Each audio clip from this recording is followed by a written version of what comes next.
പ്രപഞ്ചത്തിലെ അത്ഭുതങ്ങളെ എടുത്തുകൊണ്ട് സത്യം ചെയ്യുകയാ. പ്രപഞ്ചത്തിലെ അത്ഭുതങ്ങളെ എടുത്തുകൊണ്ട് സത്യം ചെയ്യുകയാ സഹോദരങ്ങളെ. ലോകത്തിന്റെ മുമ്പിൽ നമ്മുടെ ഭാരത രാജ്യം നെഞ്ചുറപ്പോടെ കരുത്തോടെ യശസ്സോടെ അന്തസ്സോടെ ഉയർന്നു നിൽക്കുന്ന സമയമാ. മംഗളയാൻ എന്ന് പറയുന്ന പേടകത്തെ സഹോദരങ്ങളെ 40 കോടി കിലോമീറ്ററുകൾക്ക് അപ്പുറത്തുള്ള ചൊവ്വ ഗ്രഹത്തിലേക്ക്, ചുവന്ന ഗ്രഹത്തിലേക്ക് 450 കോടി രൂപ മുടക്കിയിട്ട് പറന്നുവിട്ട മംഗളയാൻ ഉണ്ടല്ലോ. ആ മംഗളയാൻ ആദ്യ പരീക്ഷണത്തിൽ തന്നെ വിജയിച്ച ലോകത്തിന്റെ നെറുകയിലുള്ള ഏകരാജ്യം നമ്മുടെ രാജ്യമായ ഇന്ത്യ. നമ്മൾ ഈ രാജ്യക്കാരാ, നമുക്ക് അഭിമാനിക്കാം. അല്ലാഹു ഖൈർ നൽകുമാറാകട്ടെ. അതുപോലെ തന്നെ അവിടെ കാലുകുത്തിയിട്ടുള്ള രാജ്യങ്ങളിൽ 4ാം സ്ഥാനവും ഇന്ത്യ കൊണ്ട് മറന്നു പോകണ്ട.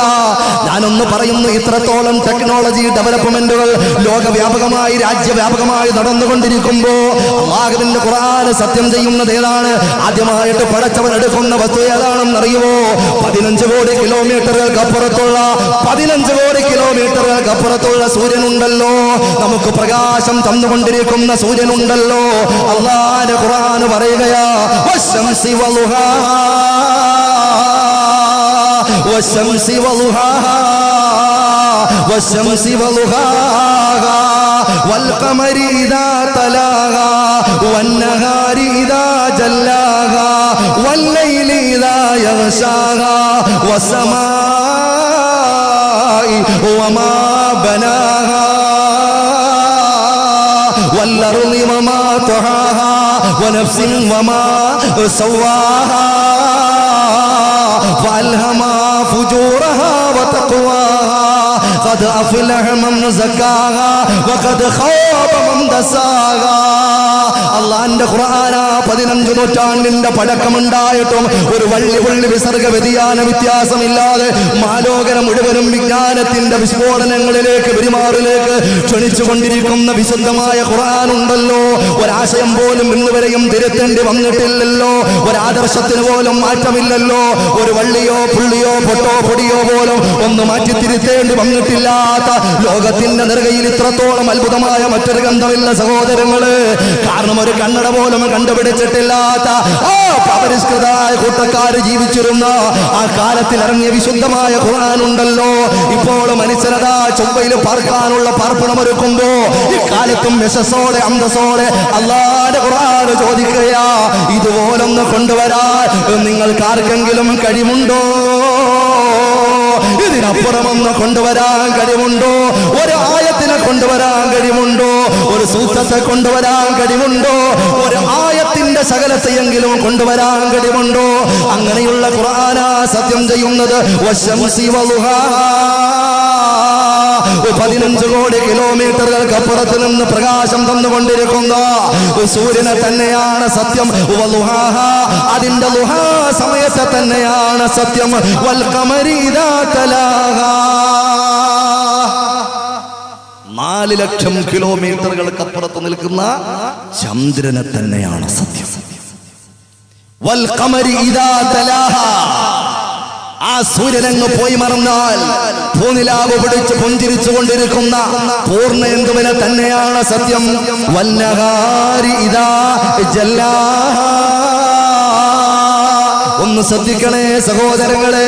അല്ലാഹു ഇത്രയും വലിയ അത്ഭുതങ്ങളെ കൊണ്ട് സത്യം ചെയ്തുകൊണ്ട് ഏത് പോയിന്റിലേക്കാ കടന്നു വരുന്നത്? വന്നഹാരി ഇദാ ജല്ലാഹാ 8 മിനിറ്റ് കൊണ്ട് സൂര്യനിൽ നിന്നും ഭൂമിയിലേക്ക് പ്രകാശം എത്തുന്നുണ്ടല്ലോ. ആ പ്രകാശത്തെ തന്നെയാണ് സത്യം. ആ പ്രകാശത്തെ തന്നെയാണ് സത്യം. വല്ലൈലി ഇദാ യഗ്ശാഹാ ആ സൂര്യനങ്ങ് മാറുമ്പോൾ അതിന്റെ പ്രകാശമങ്ങ് മൂടപ്പെടുമ്പോൾ അവിടെയുണ്ടാകുന്ന ഇരുളുണ്ടല്ലോ. ആ ഇരുളിനെ തന്നെയാണ് സത്യം. ആ ഇരുളിനെ തന്നെയാണ് സത്യം. വസ്സമായി വമാ ബനാഹാ ആകാശം എന്ന് പറയുന്ന മേലാപ്പം അതിന്റെ എടുപ്പുണ്ടല്ലോ, അതിന്റെ ക്രിയേഷൻ ഉണ്ടല്ലോ, അതിന്റെ രീതിയെ തന്നെയാണ് സത്യം. അല്ലാഹു സത്യം ചെയ്യുകയാ. വൽഅർളി വമാ തുഹാഹാ പ്രവിശാലമായ ഭൂഗോളമുണ്ടല്ലോ, അതിന്റെ രീതിയുണ്ടല്ലോ, അതിന്റെ പരപ്പുണ്ടല്ലോ, അതിനെ തന്നെയാണ് സത്യം. പോരാ വനഫ്സിൻ വമാ സവ്വാഹാ അല്ലാഹു സത്യം ചെയ്തു പറയുകയാ. ആത്മാവിനെ തന്നെയാണ് സത്യം. ആത്മാവിനെ തന്നെയാണ് സത്യം. ആത്മാവിനെ തന്നെയാണ് സത്യം. വമാ സവ്വാഹ, അതിനെ ചൊവ്വാക്കിയ ഒന്നിനെ തന്നെയാണ് സത്യം. എന്റെ പ്രിയപ്പെട്ട സഹോദരങ്ങളെ, ആത്മാവിനെ കൊണ്ട് അല്ലാഹു സത്യം ചെയ്യുമ്പോൾ മഹാത്ഭുതമാണ് ആത്മാവ്. ഇന്ന് വരെയും പല കണ്ടുപിടുത്തങ്ങളും ശരീരത്തിന്റെ ഉള്ളിലും പുറത്തും ഉണ്ടായിട്ടുണ്ടെങ്കിൽ പല പ്രവർത്തനത്തെക്കുറിച്ച് ശാസ്ത്രമിതാ മെഡിക്കൽ സയൻസ് അവകാശപ്പെടുന്നുണ്ടെങ്കിലും പല അഭിപ്രായങ്ങളും പറയുന്നുണ്ടെങ്കിലും പല രോഗങ്ങളെയും കണ്ടുപിടിക്കുന്നുണ്ടെങ്കിലും ഇന്നത്തെ ന്യൂസിൽ തന്നെ നമ്മൾ അറിഞ്ഞതെന്താ? എയ്ഡ്സ് എന്ന് പറഞ്ഞ ഏതാണ്ട് 7 കോടിയിലധികം വരുന്ന ജനങ്ങളെ പിടികൂടിയിട്ടുള്ള എയ്ഡ്സ് രോഗമുണ്ടല്ലോ, അതിന്റെ പ്രഭവ കേന്ദ്രം കണ്ടുപിടിച്ച ശാസ്ത്രമുണ്ടല്ലോ. അങ്ങനെ വലിയ മഹാത്ഭുതങ്ങളും കണ്ടുപിടിച്ചു കൊണ്ടിരിക്കുന്ന ശാസ്ത്രമുണ്ടല്ലോ. ഞാനൊന്ന് ചോദിക്കുന്നു, ആ ആത്മാവ് ഇന്ന് വരെയും അതിന്റെ രീതി പറയാൻ, ആത്മാവിന്റെ നിറം പറയാൻ ശാസ്ത്രത്തിന് കഴിഞ്ഞിട്ടുണ്ടോ? അതിന്റെ വണ്ണ വലിപ്പത്തെ കുറിച്ച് പറയാൻ ശാസ്ത്രത്തിന് കഴിഞ്ഞിട്ടുണ്ടോ? ഏതെങ്കിലും ഒരു എക്സ്റേയിലോ സ്കാനിങ്ങിലോ ഏതെങ്കിലും ഒരു സ്കാനിങ്ങിൽ ആത്മാവ് തെളിഞ്ഞിട്ടുണ്ടോ? ഇല്ല ഇല്ല ഇല്ല, അതൊരിക്കലും തെളിഞ്ഞു വരൂല. അല്ലാഹു പറയും, ഖദ് അഫ്ലഹ മൻ സക്കാഹ, ഖദ് അഫ്ലഹ മൻ സക്കാഹ. ആ ആത്മാവിനെ പരിശുദ്ധപ്പെടുത്തിയവൻ വിജയിച്ചു കേട്ടോ. ആ ആത്മാവിനെ ശ്രദ്ധിച്ചവൻ വിജയിച്ചു കേട്ടോ. ആ ആത്മാവിന്റെ പ്രവർത്തനങ്ങളുമായി ആത്മീയ വിഭവങ്ങളുമായി ബന്ധപ്പെട്ടവൻ വിജയം കൈവരിച്ചു കേട്ടോ. വഖദ് ഖാബ മൻ ദസാ.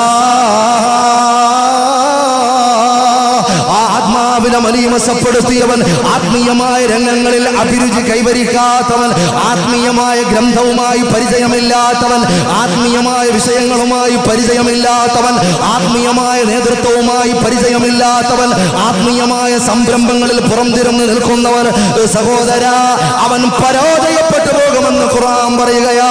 ഒന്നാലോചിക്കണേ, ആലോചിക്കണേ സഹോദരങ്ങളെ, ആലോചിക്കണേ. നമ്മുടെ ഖൽബിനെ കുറിച്ചൊന്ന് ചിന്തിക്കണേ. എന്തെല്ലാം ചിന്തകളാ മാറി മറന്നു പോകുന്നത്. നമ്മുടെ ഹൃദയാന്തരാളത്തിലുള്ള ലക്ഷ്യം എന്തൊക്കെയാ? ഈ ഭൂമി വെട്ടിപ്പടുക്കണമെന്നാണോ? ഈ ഭൂമിയിൽ പർവ്വത സമാനമായ രമ്യകർമ്മങ്ങൾ തീർക്കണമെന്നാണോ? അതോ ഇവിടെ അല്ലാഹുവിന്റെ പൊരുത്തത്തോടെ തമ്പുരാന്റെ തൃപ്തിയോടെ ജീവിച്ച് ഈ ഭൂമിയിൽ നിന്നും യഥാർത്ഥ ലോകത്തിലേക്ക് കടന്നു പോകുമ്പോ ലാ ഇലാഹ ഇല്ലല്ലാഹ് പറഞ്ഞു സന്തോഷത്തോടെ മരിക്കണമെന്നാണോ? പടച്ചവന്റെ സായൂജ്യം അനുഭവിച്ചു മരിക്കണമെന്നാണോ? അല്ലാഹുവിന്റെ സ്വർഗം കണ്ട് മരിക്കണമെന്നാണോ? തമ്പുരാന്റെ പുണ്യഗേഹം കണ്ട് മരിക്കണമെന്നാണോ? ആലോചിച്ചോ. തയ്യാറെടുക്കാനുള്ളവർ തയ്യാറെടുത്തോ. എന്റെ പ്രിയപ്പെട്ട സഹോദരങ്ങള്, ആ ഹൃദയാന്തരാളത്തിലുള്ള രോഗങ്ങളുണ്ടല്ലോ, അത് ചെറുതല്ല ചെറുതല്ല ചെറുതല്ല. എല്ലാ ജീവിതവും നഷ്ടപ്പെടുത്തുന്ന രോഗങ്ങളാ ഹൃദയാന്തരാളത്തിലുള്ള രോഗങ്ങൾ. അല്ലാഹു ചിന്തിക്കാൻ തൗഫീഖ് നൽകുമാറാകട്ടെ.